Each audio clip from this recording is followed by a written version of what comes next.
بسم اللہ الرحمن الرحیم۔ نمبر 1، اسلامی تاریخ۔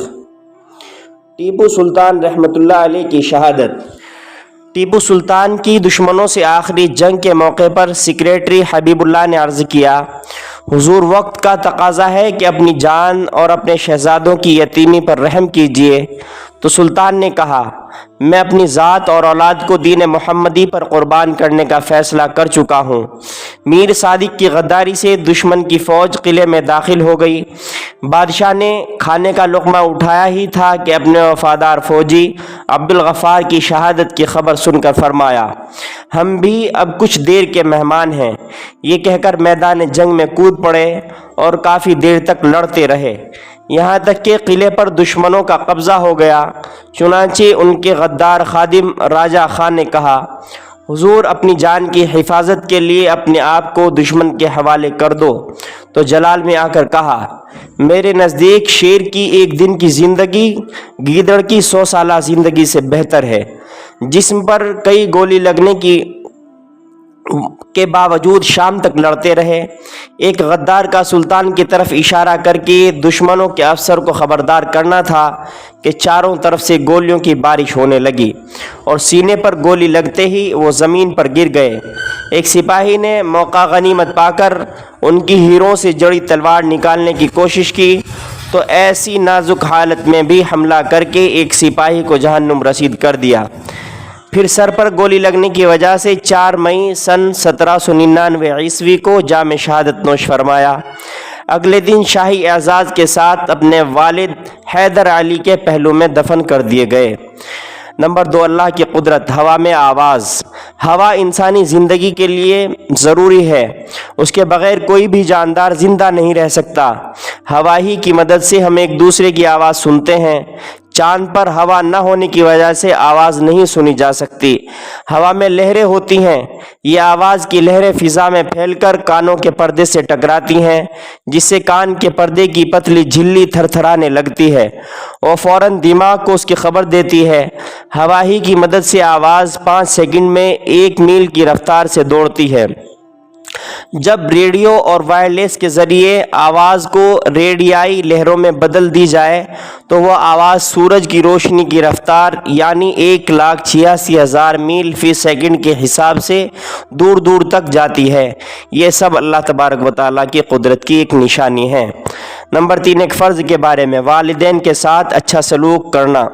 قرآن شریف میں اللہ تعالیٰ فرماتا ہے، تیرے رب نے حکم دیا ہے کہ تم اس کے علاوہ کسی کی عبادت مت کرو اور اپنے ماں باپ کے ساتھ اچھا برتاؤ کیا کرو۔ فائدہ، والدین کے ساتھ اچھا سلوک کرنا، ان کی اطاعت اور فرما برداری کرنا اور انہیں تکلیف نہ پہنچانا اولاد پر ضروری ہے۔ ایک سنت کے بارے میں، سرما لگانا۔ حضرت ابن عباس رضی اللہ عنہ فرماتے ہیں کہ رسول اللہ صلی اللہ علیہ وسلم ہر رات سونے سے پہلے 3 مرتبہ سرما لگایا کرتے تھے۔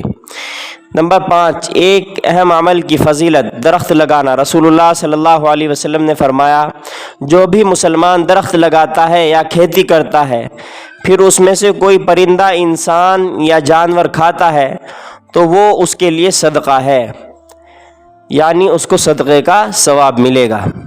نمبر 6، ایک گناہ کے بارے میں، متکبر کی سزا۔ رسول اللہ صلی اللہ علیہ وسلم نے فرمایا، قیامت کے دن تکبر کرنے والے چیونٹیوں کے برابر جسموں میں اٹھائے جائیں گے، ان کی صورتیں انسان کی ہوں گی اور ان کے لیے ہر طرف ذلت ہی ذلت ہوگی اور ان کو جہنم میں بولس نامی ایک جگہ کی طرف گھسیٹ کر لے جایا جائے گا، جہاں پر ایک سخت آگ ان کو اپنی لپیٹ میں لے لے گی اور پینے کے لیے جہنمیوں کا خون اور پیپ دیا جائے گا۔ نمبر 7، دنیا کے بارے میں، دنیا میں برکت۔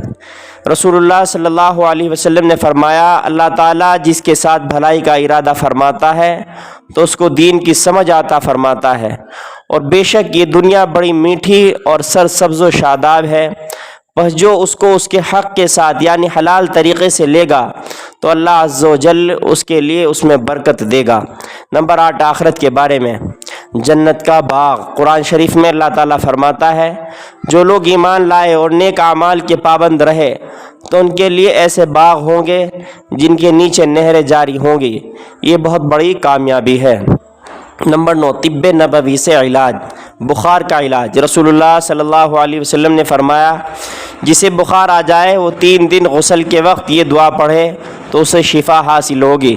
بسم اللہ اللہم انما اغتسلت رجاء شفائک و تصدیق نبیک محمد صلی اللہ علیہ وسلم۔ اس کا ترجمہ یہ ہے، اللہ میں نے تیرے نام سے غسل کیا شفا کی امید کرتے ہوئے اور تیرے نبی صلی اللہ علیہ وسلم کی تصدیق کرتے ہوئے۔ نمبر 10، قرآن کی نصیحت۔ قرآن شریف میں اللہ تعالیٰ فرماتا ہے شیطان کی پیروی نہ کرو، وہ تمہارا کھلا ہوا دشمن ہے۔ شیطان تو تم کو برائی اور بے حیائی کے کام کا حکم کرتا ہے اور اللہ کی نسبت ایسی باتیں کہنے کا حکم کرتا ہے جس کا تمہیں علم نہیں ہے۔ اللہ تعالیٰ عمل کی توفیق بخشے۔ سبحان اللہ و بحمدہ، سبحانک اللہم بحمدک، نشہد ان لا الہ الا انت، نستغفرک و نتوب الیہ۔ سبحان ربک رب العزت عما یصفون، وسلام علی المرسلین، والحمد للہ رب العالمین۔